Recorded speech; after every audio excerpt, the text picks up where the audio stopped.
Hvis man har en situation, hvor man gerne vil beregne inertimomentet for et legeme, og omdrejningspunktet og massemidtpunktet ikke er i det samme punkt, så skal man bruge Steiners sætning.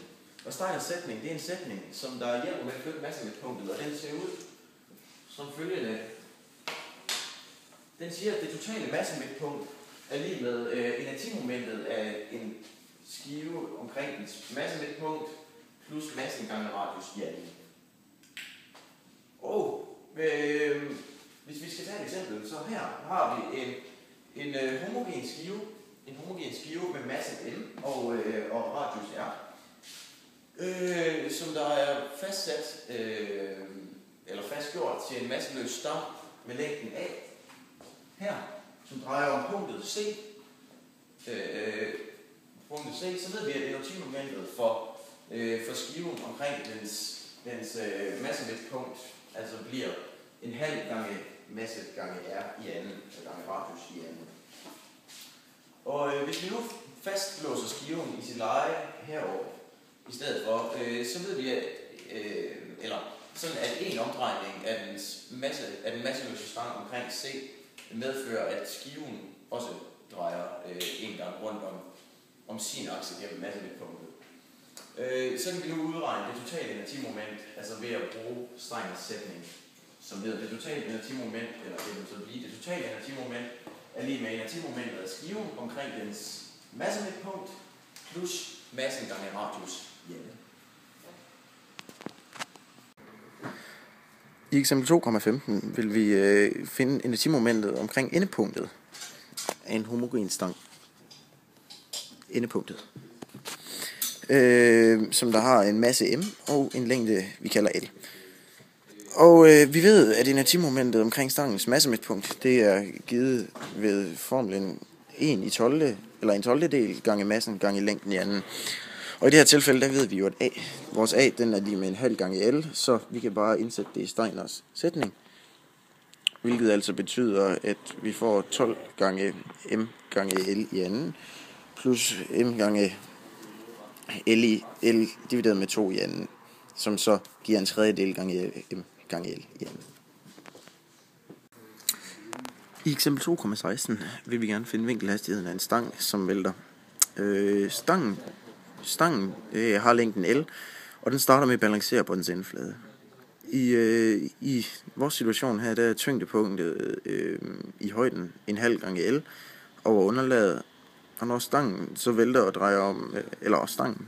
drejer om endepunktet, og når den gør det, så får en højere eller en stadig højere vinkelhastighed. Vinkelhastigheden, som vi kalder lille omega, har den så, når den rammer gulvet, og ved bare at sætte rotationsværdien lige tabet i potentiel energi, så kan vi opstille ligningen, der hedder en halv gange L gange lille omega gange 2, eller lille omega opløftet i anden, lige med en halv gange en tredjedel m gange L i anden gange omega i anden, som der så sidst bliver lige med m gange g gange en halv L. Og det kan vi så trække sammen til vinkelhastigheden, den der forbliver kvadratroden af 3g divideret med L. Kør. Hvis vi finder inertimomentet om stang og dens endepunkt, så det har vi en formel i bogen, som vi bare kan bruge. Så vi bare sådan der. Stangens masse og længden, og der er en del til at være fast sammen.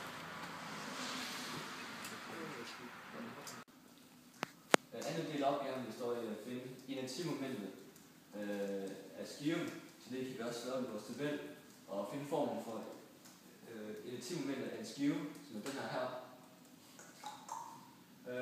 Og så indsætter vi egentlig bare alle de oplysninger, vi har fået, og så regner vi det så ud og får det inertimomentet til skiven til at være 1,206 gange 10 minus 30 kilo gange meter igen.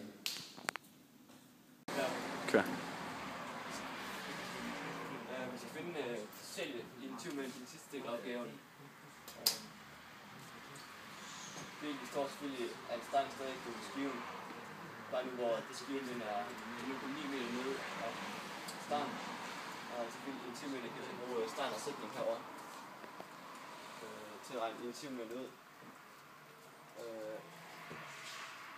Og vi har allerede inertimomentet af og skiven her. Og så skal vi så lægge det til. Tage massen af stangen gange dens længde i anden. Og det gør vi så allokerer det ind. Og så får vi det til 0,54 kilo gange meter i anden. Men for at finde det totale skal vi så også initiativmomentet af stangen, som vi fandt tidligere, sammen hernede. Og så lægger vi det hele sammen. Så totalt bliver 0,71 kilo gange meter. Og så det totale